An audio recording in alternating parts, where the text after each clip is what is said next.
Ao iniciar este estudo bíblico, somos convidados a silenciar o coração e a desacelerar a mente para contemplar uma verdade que atravessa toda a Escritura.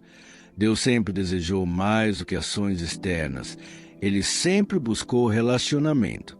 Em meio à correria da vida, às responsabilidades diárias e até mesmo às atividades religiosas, muitos aprendem a falar sobre Deus, a trabalhar para Deus, mas poucos aprendem a permanecer com Deus.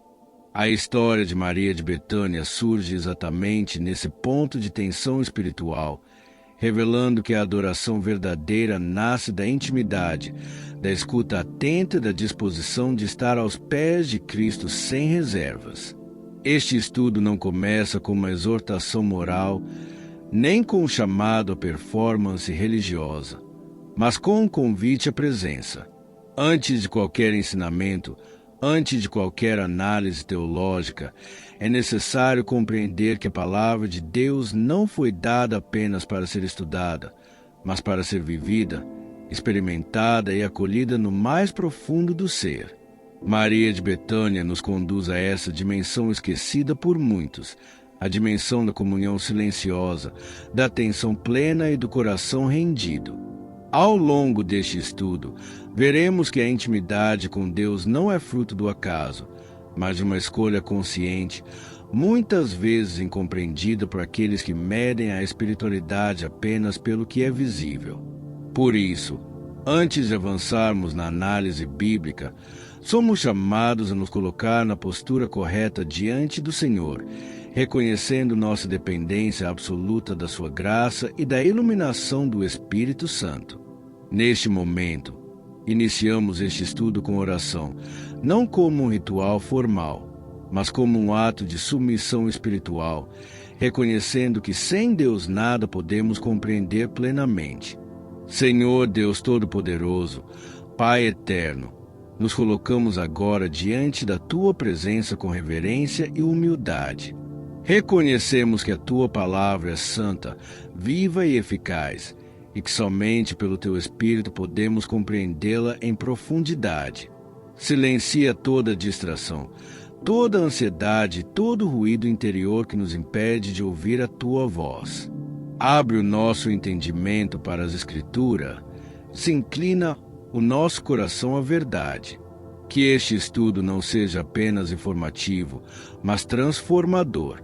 Concede-nos um espírito ensinável, um coração quebrantado, uma fé sensível à Tua direção. Assim como Maria escolheu estar aos pés de Jesus, ensina-nos a escolher a Tua presença acima de qualquer outra coisa. Que tudo que for dito, ouvido e aprendido aqui glorifique o Teu nome e nos conduza a uma intimidade mais profunda contigo. Em nome de Jesus. Amém. Com esse espírito de reverência e dependência, estamos agora preparados para avançar e compreender quem foi Maria de Betânia, qual o contexto bíblico em que sua história se desenvolve e por que sua postura continua tão relevante para a vida cristã nos dias atuais.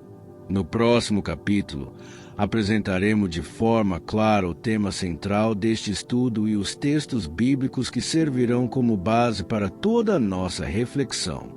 Dando continuidade a este estudo, após termos iniciado em oração e alinhado o coração diante de Deus, é fundamental agora apresentar com clareza o tema que guiará toda a nossa reflexão bíblica. O título deste estudo é Maria de Betânia, Adoração e Intimidade com Deus, e ele não foi escolhido de forma aleatória. Esse tema aponta diretamente para uma das dimensões mais profundas, ao mesmo tempo mais negligenciadas da vida cristã, a comunhão pessoal e intencional com Cristo. Ao longo das Escrituras, muitos personagens realizaram grandes feitos, enfrentaram batalhas, lideraram. Povos realizaram milagres, mas poucos são lembrados não por aquilo que fizeram, e sim pela forma como se colocaram diante de Deus. Maria de Betânia se destaca exatamente por isso. Sua história não é marcada por discursos, cargos ou realizações visíveis, mas por uma postura interior que revela um coração profundamente alinhado com o Senhor. Os textos bíblicos que servirão como base principal para este estudo encontram-se no Evangelho segundo Lucas, capítulo 10, versos 38 a 42, e no Evangelho segundo João, capítulos 11 e 12. Em Lucas, encontramos Maria sentada aos pés de Jesus, ouvindo atentamente a sua palavra, enquanto Marta se ocupa de muitos afazeres. Já em João, vemos Maria em dois momentos distintos, porém igualmente reveladores. No contexto da morte de Lázaro, posteriormente, no episódio em que ela unge os pés de Jesus com um perfume de alto valor. Esses textos, quando analisados em conjunto, formam um retrato espiritual coerente e profundo sobre a adoração, entrega e discernimento espiritual. Eles nos permitem compreender que Maria não age por impulso emocional, mas a partir de um relacionamento construído ao longo do tempo, fundamentado na escuta da palavra e na confiança em quem Jesus é. Este estudo tem como objetivo conduzir o espectador a compreender que a adoração não se resume a cânticos ou expressões externas, mas envolve prioridade, atenção e rendição. Ao observar Maria de Betânia, aprenderemos que a intimidade com Deus transforma a forma como reagimos às crises, como interpretamos a vontade divina e como valorizamos a presença de Cristo acima de qualquer outra coisa. Antes de avançarmos para o contexto histórico e cultural desses textos, é importante destacar que todo aprofundamento bíblico exige dedicação, estudo e compromisso com a verdade das Escrituras. Por isso, se você deseja se aprofundar ainda mais neste e em outros estudos bíblicos, convidamos você a conhecer os materiais de estudo que disponibilizamos na descrição deste vídeo. Ao adquirir esses conteúdos, você fortalece o seu crescimento espiritual e também contribui para que este canal continue produzindo estudos sérios, fiéis à palavra e comprometidos com a edificação da igreja.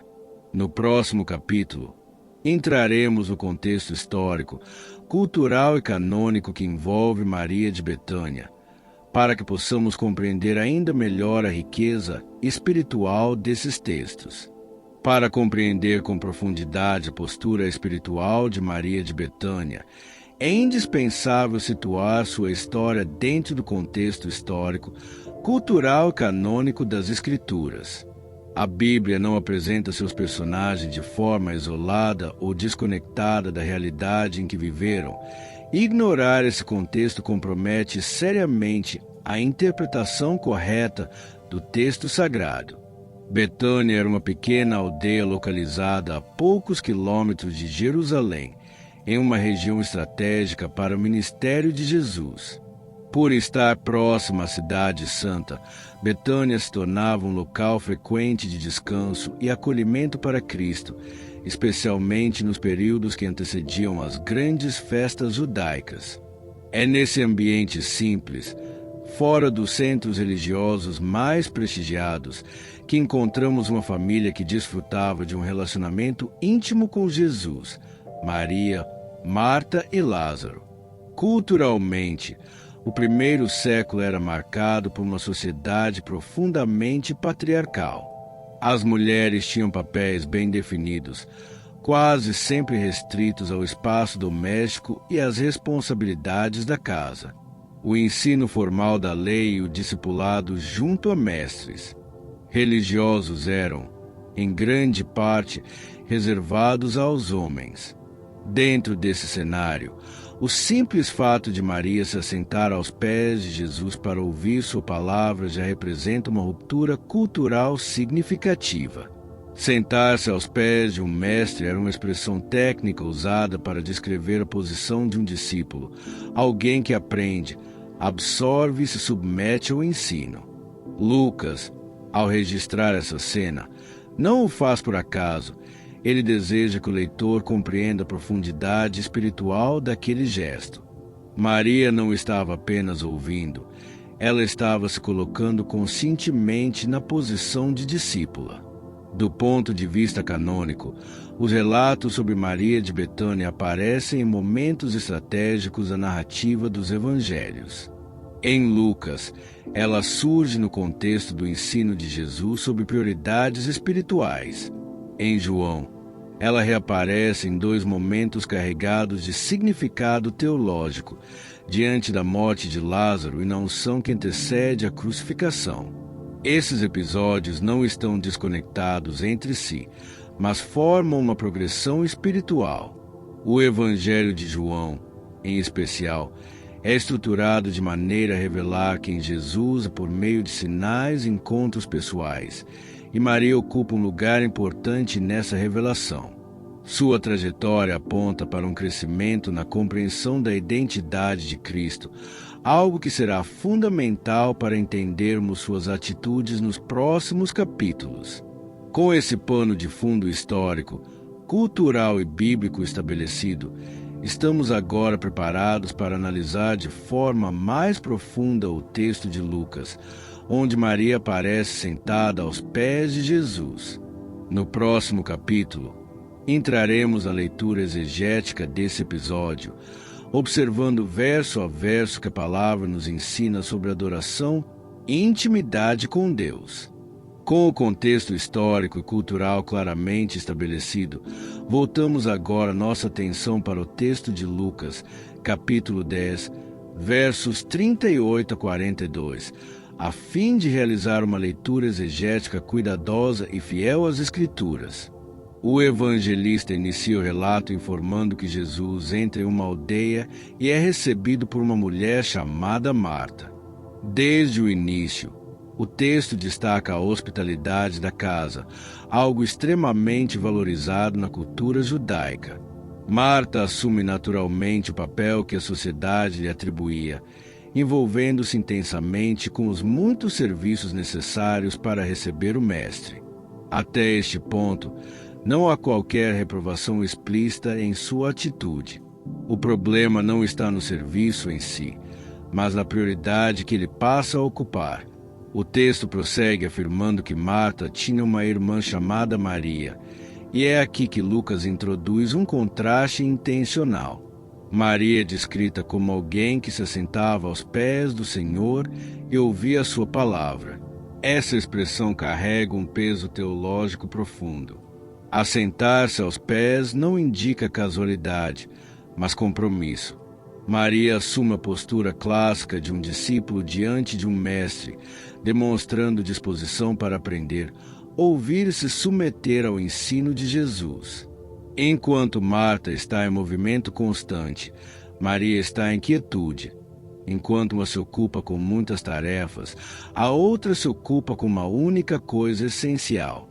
A tensão do texto se intensifica quando Marta, sobrecarregada, se aproxima de Jesus e expressa sua queixa. Ela não reclama diretamente de Maria, mas apela à autoridade de Jesus, pedindo que ele intervenha. Essa atitude revela não apenas cansaço físico, mas um conflito interior. Marta acredita que sua forma de servir é a mais adequada e espera que Jesus a valide. No entanto, a resposta de Jesus quebra completamente essa expectativa.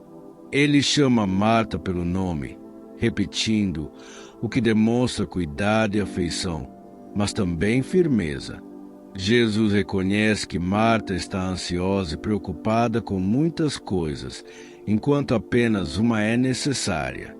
Quando Jesus afirma que Maria escolheu a melhor parte, ele não estabelece uma competição entre irmãs, mas uma hierarquia espiritual. A melhor parte não é uma recompensa arbitrária, mas a escolha de priorizar a presença e a palavra antes de qualquer outra atividade. Exegeticamente, esse texto não condena o serviço, mas condena a inversão de prioridades. A escuta da palavra precede a ação, e não o contrário. Maria não escolhe a passividade, mas a fonte correta de toda ação que agrada a Deus. Este episódio revela que a adoração começa com atenção, disponibilidade e escuta. A intimidade com Deus não nasce do excesso de atividade, mas a disposição de parar e ouvir. Essa verdade prepara o terreno para compreendermos por que Maria, mais adiante, será capaz de realizar um ato de adoração tão profundo e sacrificial. No próximo capítulo, veremos como essa postura interior se manifesta de forma concreta no episódio da unção, revelando que quem aprende aos pés de Jesus também reconhece seu valor acima de todas as coisas. Dando continuidade natural ao que foi revelado no episódio de Maria sentada aos pés de Jesus, o Evangelho segundo João nos conduz agora a um momento ainda mais profundo e revelador da espiritualidade dessa mulher. Em João, capítulo 12, somos apresentados a uma cena que ocorre poucos dias antes da Páscoa, em Betânia, na mesma casa onde Jesus costumava ser acolhido. O texto informa que Lázaro, aquele que havia sido ressuscitado dentre os mortos, estava à mesa com Jesus, enquanto Marta servia, mantendo a coerência com sua postura já conhecida. É nesse ambiente carregado de significado espiritual que Maria surge novamente, não com palavras, mas com uma ação que se tornaria um dos gestos de adoração mais marcantes de toda a Escritura. João relata que Maria toma uma libra de perfume de nardo puro, de grande valor, e unge os pés de Jesus, enxugando-os com seus cabelos. Esse detalhe não é meramente narrativo, mas profundamente teológico. O nardo era um perfume raro e extremamente caro, muitas vezes equivalente ao salário de quase um ano inteiro de trabalho. Ao derramá-lo integralmente sobre Jesus, Maria não oferece uma sobra, nem algo simbólico, mas o que tinha de mais precioso. A adoração aqui assume a forma de sacrifício consciente, de entrega total e irreversível. Além disso, enxugar os pés de Jesus com os cabelos representa humilhação voluntária, pois o cabelo era considerado símbolo de honra feminina. Maria se esvazia de si mesma para exaltar o valor de Cristo. A reação que se segue parte de Judas Iscariotes, que questiona o suposto desperdício do perfume, alegando preocupação com os pobres. O texto bíblico, porém, esclarece que sua motivação não era a justiça social, mas a cobiça. Essa oposição revela um princípio espiritual importante. A verdadeira adoração frequentemente será criticada por aqueles que não compreendem o valor da presença de Cristo. Judas utiliza uma linguagem religiosa para mascarar um coração desalinhado, demonstrando que nem toda crítica piedosa nasce de uma motivação correta.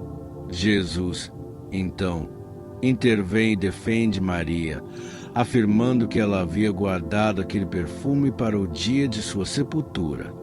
Essa declaração conecta diretamente o ato de Maria ao mistério da cruz.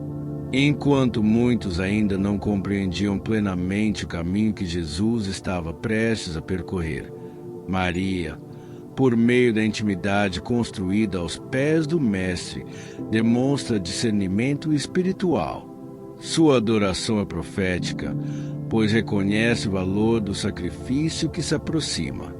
Teologicamente, esse episódio ensina que a adoração verdadeira nasce da revelação de quem Cristo é e do que ele veio fazer. Maria não adora por emoção momentânea, mas por compreensão espiritual. Assim, o texto de João revela que quem aprende a ouvir a palavra também aprende a reconhecer o tempo de Deus. A adoração que flui da intimidade não é superficial, mas profunda, custosa e centrada em Cristo.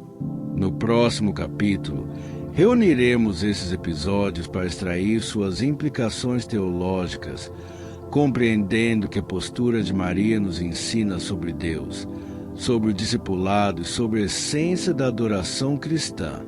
Após compreendermos as implicações teológicas da postura de Maria de Betânia, somos conduzidos de forma natural à dimensão prática da vida cristã. A Escritura nunca separa doutrina de prática, pois aquilo que se crê inevitavelmente molda a forma como se vive. A história de Maria não permanece confinada ao contexto do primeiro século, mas ecoa como um chamado urgente à igreja de hoje. Em um cenário marcado pela pressa, pela distração constante, por uma espiritualidade frequentemente medida por produtividade, a escolha de Maria continua sendo profundamente confrontadora. A primeira aplicação prática desse estudo diz respeito às prioridades espirituais.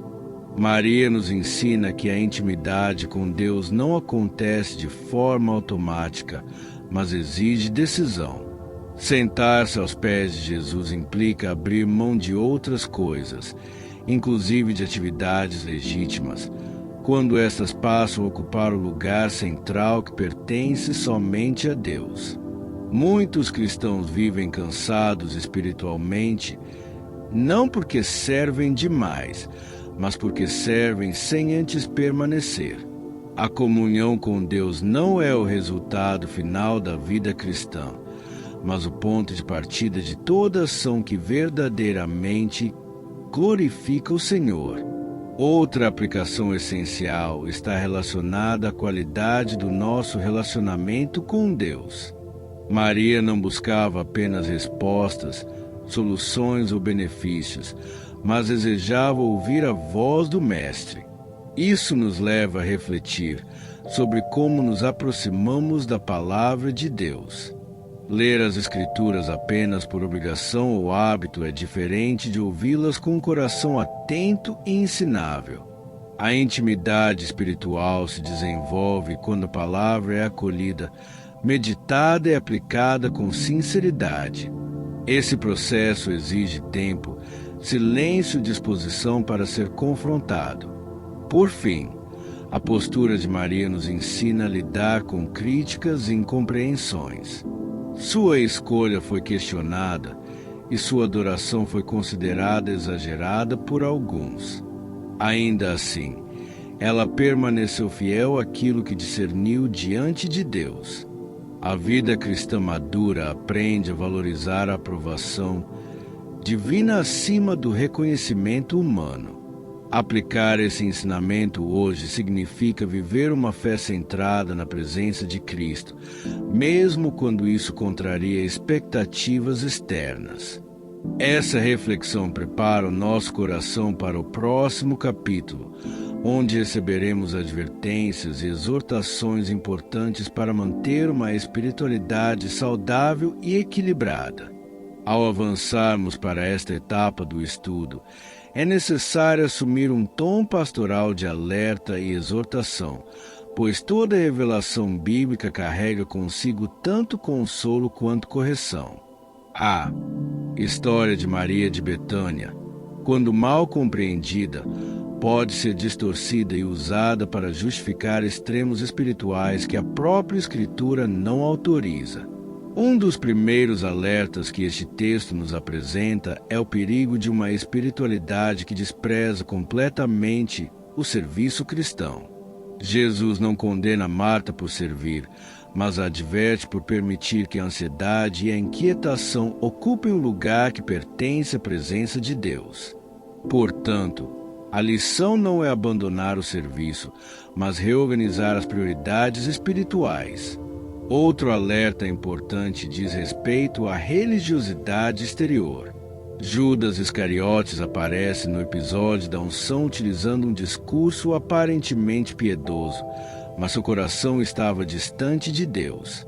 Isso nos ensina que palavras corretas e argumentos religiosos não substituem um coração rendido. A adoração verdadeira não nasce da aparência, mas da intimidade. Muitos, ainda hoje, criticam atos sinceros de devoção porque avaliam a fé apenas a partir de critérios humanos. Esse espírito crítico revela a falta de discernimento espiritual e proximidade com Deus. Há também uma advertência contra a comparação espiritual. Marta se compara a Maria e Judas compara o valor do perfume a outras possíveis aplicações. Comparações geram frustração, orgulho ou julgamento, enquanto a verdadeira adoração nasce da obediência pessoal. Cada cristão é chamado a responder à revelação que recebeu. Ignorar esse princípio enfraquece a vida espiritual e endurece o coração. Esses alertas nos conduzem a um chamado à vigilância, à humildade e ao discernimento contínuo. Com isso em mente, estamos prontos para olhar novamente para Cristo como o centro de toda a narrativa e compreender como tudo aponta para Ele. É isso que veremos no próximo capítulo. Ao observarmos a trajetória de Maria de Betânia, torna-se evidente que o centro de toda a narrativa não é a personagem em si, mas a pessoa de Jesus Cristo. Maria é lembrada porque reconheceu algo que muitos ao seu redor ainda não haviam compreendido plenamente: o valor incomparável de Cristo. Seja sentada aos seus pés ouvindo sua palavra, seja chorando diante da morte de Lázaro, seja derramando um perfume precioso em um ato de adoração sacrificial, todas as suas atitudes apontam para quem Jesus é. Essa é a marca de uma espiritualidade genuinamente cristocêntrica. Cristo se revela como o mestre que ensina, o Senhor que acolhe, o Filho de Deus que vence a morte e o Cordeiro que caminha para o sacrifício. Maria responde a essa revelação não com discursos, mas com entrega. A síntese teológica deste estudo nos conduz a uma verdade essencial. A melhor parte continua sendo a presença de Cristo. Tudo o que flui de uma vida cristã saudável nasce dessa comunhão. Serviço, obediência, perseverança e maturidade espiritual são consequências, não substitutos da intimidade com Deus.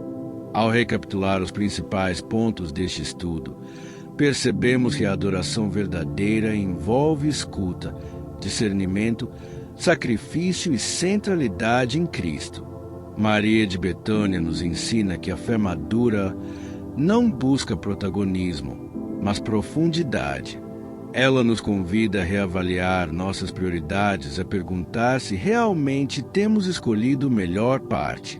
Essa síntese prepara o coração para o momento final deste estudo. Diante de tudo o que foi ensinado, não há encerramento mais apropriado do que a oração, entregando a Deus aquilo que foi compreendido e pedindo que Ele transforme esse conhecimento em vida. É isso que faremos a seguir. Chegamos agora ao encerramento deste estudo, e este momento não deve ser tratado como uma simples conclusão, mas como um ato de entrega espiritual. Tudo que foi aprendido até aqui precisa ser levado à presença de Deus, para que não permaneça apenas no campo do entendimento, mas se torne experiência viva e transformadora. Senhor Deus, Pai de misericórdia e graça, nós nos colocamos novamente diante da Tua presença com humildade e temor. Agradecemos pela Tua palavra, que nos instrui, nos confronta e nos revela o Teu coração. Reconhecemos que muitas vezes temos sido como Marta, ansiosos, inquietos e sobrecarregados, permitindo que até mesmo coisas boas ocupem um lugar que pertence somente a Ti. Perdoa-nos por todas as vezes em que escolhemos a pressa em vez da presença, o fazer em vez do ouvir, a aparência em vez da intimidade. Ensina-nos, Senhor, a escolher a melhor parte. Dá-nos um coração semelhante ao de Maria de Betânia, sensível à Tua voz, atento à Tua palavra e disposto a oferecer o melhor, sem reservas e sem medo de críticas. Que a nossa adoração não seja vazia, superficial ou condicionada às circunstâncias, mas profunda, sincera e centrada em Cristo. Desperta em nós um desejo genuíno de estar aos Teus pés, de ouvir-te e de discernir o Teu tempo e a Tua vontade. Que o Teu Espírito Santo nos conduza a uma vida de comunhão verdadeira, transformando nossa maneira de pensar, agir e servir. Que tudo o que fazemos flua da intimidade contigo e tenha como objetivo glorificar o Teu nome. Entregamos este estudo em Tuas mãos e pedimos que ele produza frutos eternos na vida de cada pessoa que ouviu esta mensagem. Em nome de Jesus, nosso Senhor e Salvador. Amém. Que essa oração não seja apenas palavras, mas o início de uma caminhada mais profunda com Deus, onde a presença de Cristo seja sempre a nossa prioridade.